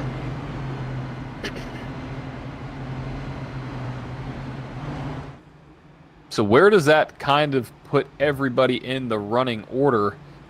David Brown all the way down to Jared Wishon, P9 to P10, or excuse me, P2 to P10. All came down on lap 51. Everybody else behind him came down on lap 60. So can 9 laps be the difference? I really don't think so. I don't think 9 laps on these tires are going to matter as much. I think fuel's not an issue now. I just don't think the fresh tires are going to be as advantageous as I think track position is at this point in time. Look at this stat. Your leader and second place drivers started in 33rd and 28th spot. Yeah. 32nd. Yeah. At the back of the pack. Track position means nothing. I mean, that's track really position wild. means nothing when you've got 7 cautions and you could strategically choose to stay out and gain position. These guys figure that out. Oh. A little bit of a full field blink. Yeah. Well, we were focusing on Aiden Lucas there, and he may have blinked, and that kind of messed up everything. Yeah. I mean, if really they actually played the track position game in the right way. So we may think, okay, these guys came all the way from, back in the 30s to be up here leading the race. That's actually exactly why track position matters for those guys, because they've been able to stay out. They've been able to, the 83's been battling through the field all day long. But Aiden Lucas, 100% a track position play right here to stay out. Same thing with Walker Thomas, Andrew Pileshi. But he's screwed, right? He pitted last on lap 38. He's gambling. He's gambling on this race is not going to go green for the majority of the race. He's got to make that fuel last 37 laps. Yeah, so right now he's got about 2 laps probably to the good, I would say. Maybe a lap and a half, but 2 laps there. So let's say this run extends from 25 laps to 27 laps on the tank. 27 laps for now would just get you to lap 65. You still need 10 more laps. With 12 to go. Yeah. I mean, I don't see how. It's close. Yep. It's I mean, he has to be coasting around there. But again, I mean, I wish we could see what the longest stint was, because I think it was up in the 30s. Can't remember what it was. We've got that information.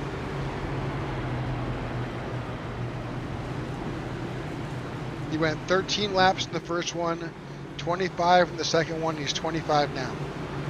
Gotcha. Interesting. Maybe with some drivers all the way in the back. Maybe had a longer stint length, because I thought there was a driver who went like 34. Merkel, Carroll, 28. Looks like Caldwell, 31. Longest stint of the top 15. Interesting. Well, here we go. Pace car makes us way down pit road. We're about to get the green flag, and we have the green flag. 11 laps to go at the line. Does the 34 have enough, or maybe somebody who pit on lap 60? Oh, we have cars all over the place. Don't think they're wrecking. I just think it's cars just too wide. It'll be a battle for third place. Andrew Pileshi, Walker Thomas, side by side. Walker Thomas is trying to make his way back up to the front of this field. Doing a good job. He's now in third.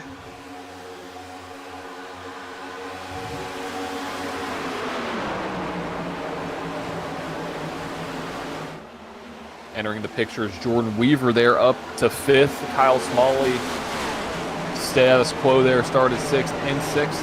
Jared Wishon, Wyatt Gray, William Corinne, and Michael Anthony round out the top 10 with 10 laps to go. This is where track position, I think, is going to be everything, and that clean air on the nose of the 34. It is just pure gold.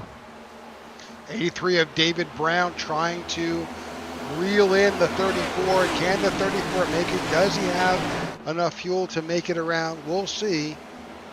With just 10 laps, less than 10 laps to finish here in the Brickyard 200.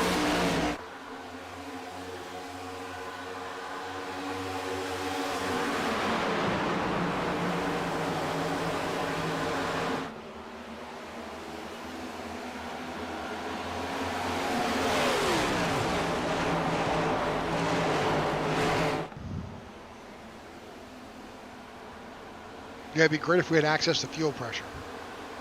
Oh, that'd be phenomenal. We'd be able to give you a much better run here. But he's got 9 laps. I mean, at this point, you're running this thing till it dies.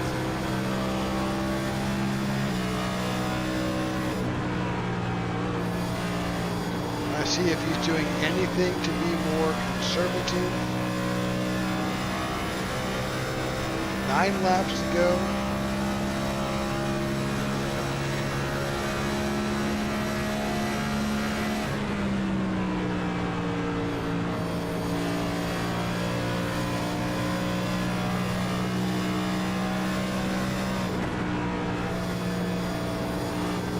No downshifting. I think it's smart.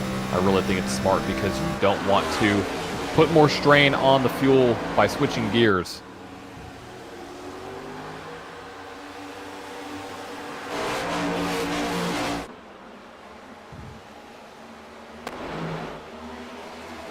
Oh, that's not what we wanted to see.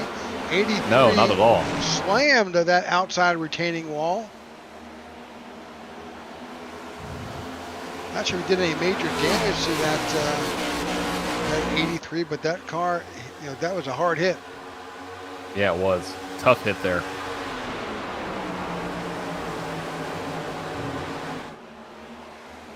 Eight laps to go. Aiden Lucas out in front. His last time was a 52.52, so he is still turning some great laps here. Wow.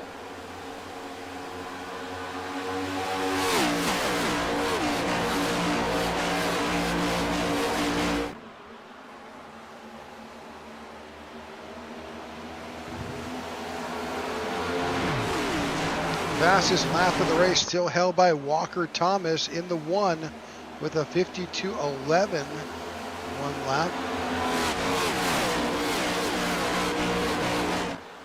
He's got pressure by the 91 of Andrew Palesci on his back bumper. As they try to do anything to reel in this GOAT Racing 34 piloted by Aiden Lucas. I'm impressed that he's been able to stay out front. I mean, that just shows you that 13 lap fresher tires don't mean as much as fresh air. So air over tires, fuel over tires. The 34 gets a little loose right there. Maybe I spoke a little too soon. With 6 laps to go, or could that be the 34 starting to fade on fuel?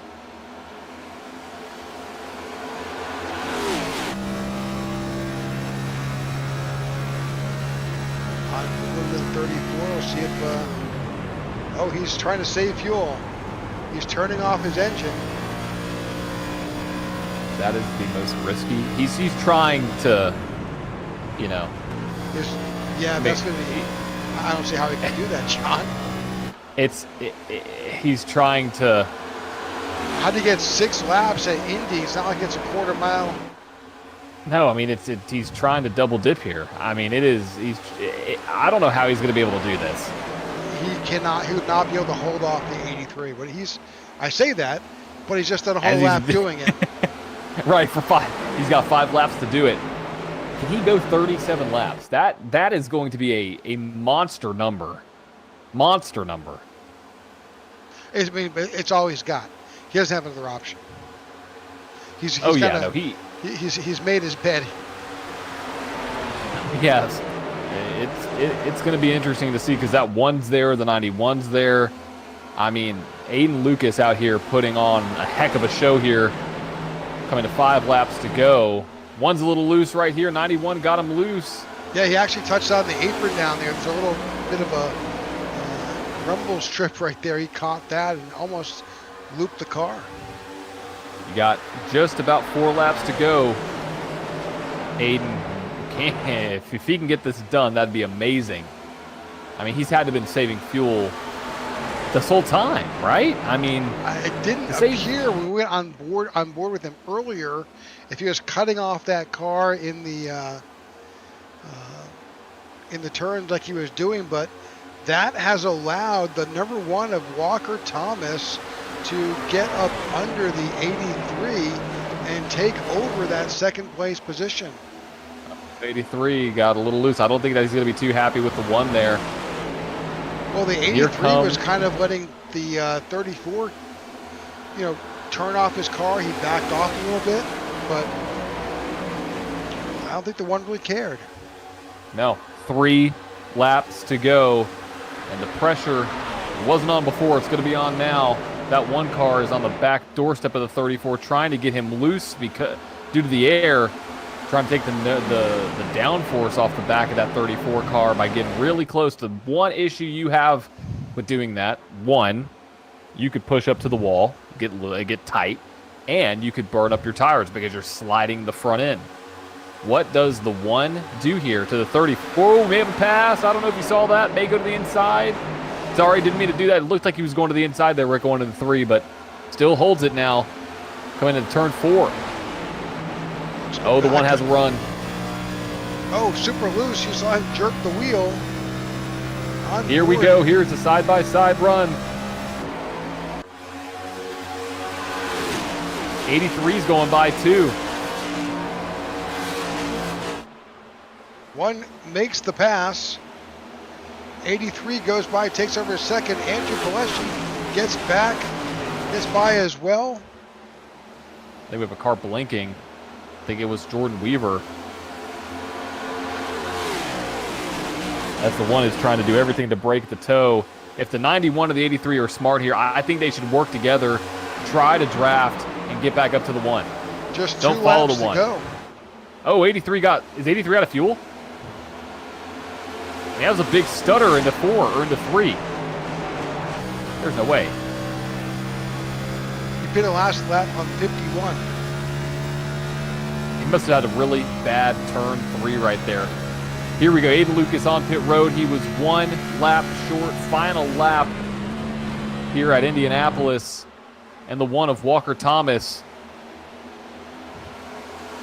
He takes the white flag. Driving away. Walker was up there leading lots of laps before. On the backstretch now, making his way around into turn 3.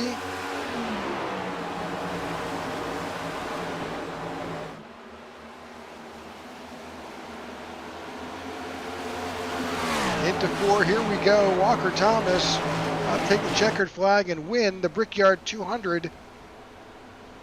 And the battle's on for 2nd and 3rd, but your winner here at the Brickyard, crown jewel win for Walker Thomas, David Brown, Andrew Pileshi, your top 3. Don't go away, we're going to interview all 3 of those guys here in just a second after we get everybody into the booth. But what a race by the 1, able to climb back through, and that strategy, if you look at all the drivers who came back down pit road, everybody that pit on really 60 to 62 finished 6th and 10th on back. Everybody who pit on that, a little bit of friendly fire there. A little bit of nudge. Well, results are in, John.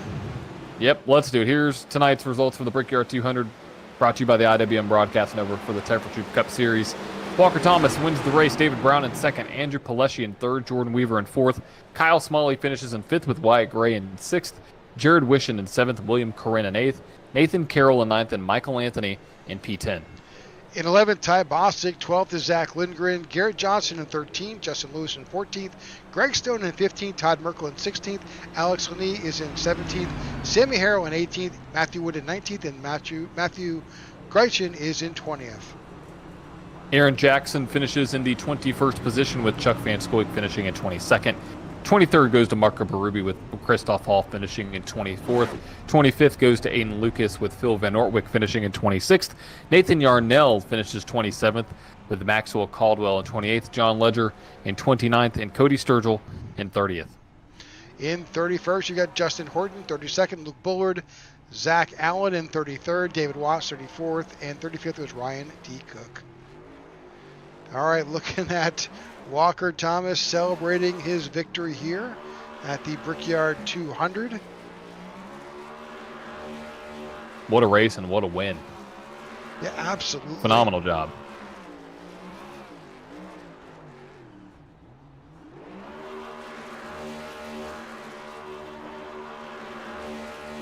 With that, we'll bring in the third place finisher into the broadcast booth, Andrew Palesci. Andrew, congratulations on that finish.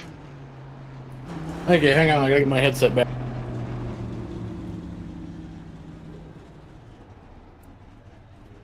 Hear me? Hello? Yep, we can hear you. Welcome to the broadcast booth. Congratulations on your finish, man. It was close. Yeah, had some real good speed tonight. Walker and Dave there, man, they were really running for it. That was fun. This is a really fun track when you get guys that are fast, know how to drive it, and you can really start dueling. I think any one of us could have gotten it there. It's just whoever got out front was going to get it. Yeah, absolutely. You know, certainly with the way that the race unfolded, we had a number of cautions, and certainly how you played those was definitely going to affect the final outcome. Yeah, for sure. I was just trying to make it to the end, to the last stop where we were going to fuel, and we kind of got there with all them cautions.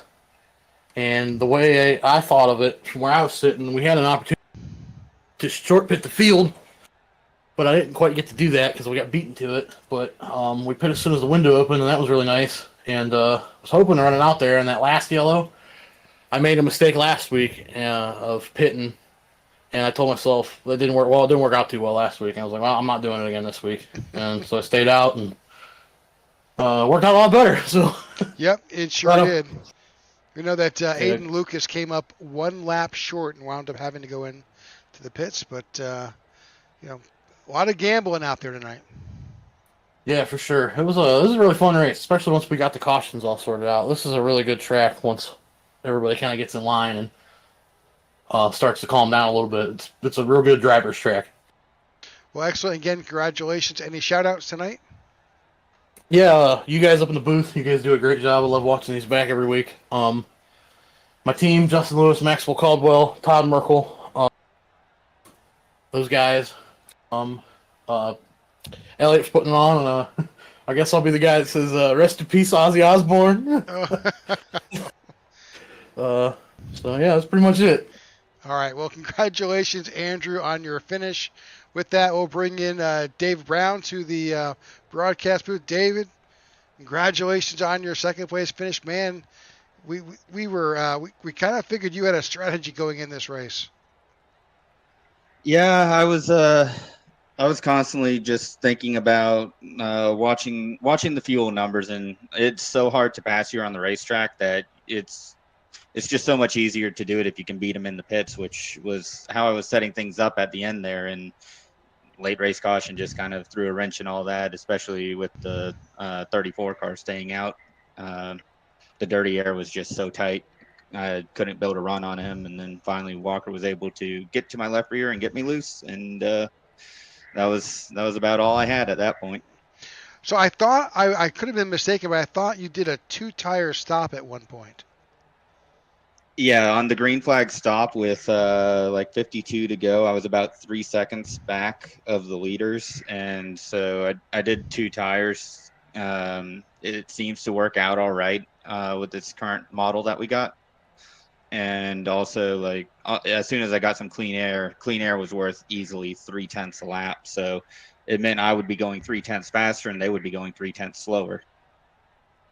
Well, congratulations on that. It certainly played out. We saw you go from the back of the pack when the green flag dropped to finishing in second. Thanks, guys. That was a lot of fun at the beginning of the race, getting through the pack. It was hard to pass, but moves could be made when you're deep in the pack like that. Well, it was fun for us because we spent a lot of time watching you. So, again, congratulations on your finish. Any shout-outs tonight? Shout out to the rest of the guys on my team. I don't think I don't see any of them up front, so I think they had some rough races, but they persevered through the event. Some tough luck. I saw Wyatt got wrecked, but yeah, they did a good job persevering and got some okay finishes there. Well, again, congratulations on your second place. We'll see you next week in Old Atlanta. Thanks, guys. You got it. All right, that's second place finisher Dave Brown. But if you ain't first, you're last. Walker Thomas makes his way to the podium and wins here at the Brickyard 200. Walker, congratulations. Appreciate it. This one means a lot, being my home track, and I don't think I've ever won in a league race at Indy. So big win. I honestly can't believe it. There were a couple times tonight I thought there was absolutely no way. So happy to get this win. Need to go climb the fence like Tony. Also, I just heard from admin that you won the cleanest driver award, so some cash in your pocket. Yeah, I mean, thankfully the X I got at the very end from my teammates bumping into me didn't count. So I was going to be real mad if they ended up giving me an X at the end there. But no, appreciate everybody putting that on, and it's cool to win that a couple weeks in a row now, as well as getting the win. So a little cherry on top for sure. Absolutely. John, any thoughts? Just want to say, Walker, congrats on an awesome race. And I'm curious, in your opinion, did you feel like tires mattered more? Was it track position? Was it playing the fuel mileage game? What do you think was the biggest factor in bringing home the win tonight? If I had to rank them, I'd definitely go with track position number one. Dirty air with this new package is really, really tough, especially at a track like Indy where it is only one lane. You might be able to get the middle/high lane going a little bit in clean air, but it's not the preferred lane. So track position definitely number one. But talking with David there in the waiting room, sounds like he was on two tires, and I think they may have fell off a little bit for him at the end. But if we didn't get the caution with 10 to go, David probably had it in the bag. You just can't really get up to him in dirty air. So that track position is just so key. Well, congratulations on your win. This kind of cements your obviously your playoff position. But how do you feel about Old Atlanta?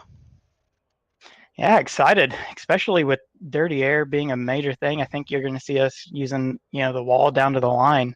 I think it'll be a lot of fun. Hopefully the setup drives somewhat decent and we can put on a good show, because Old Atlanta's fun, man. There's nothing like driving a car on a worn out track. So looking forward to it. Sounds great. Well, after Atlanta, we wind up at the Glen, and just a handful of races left before we head into the playoffs. So we're looking forward to a great playoff round of races here in the broadcast booth. All right, so with that, let's wrap it up. John, pretty much your winner. Walker Thomas wins here in Indianapolis. We appreciate those of you who joined us tonight, and look forward to seeing you tomorrow night, because we're coming back to Indianapolis for 80 laps in the INRS Racing Series. That race is sponsored by the 40 XLI Driving Academy, and we're looking forward to getting out there tomorrow night. All righty. See you tomorrow, folks. All right. Good night, folks, and thanks for tuning in.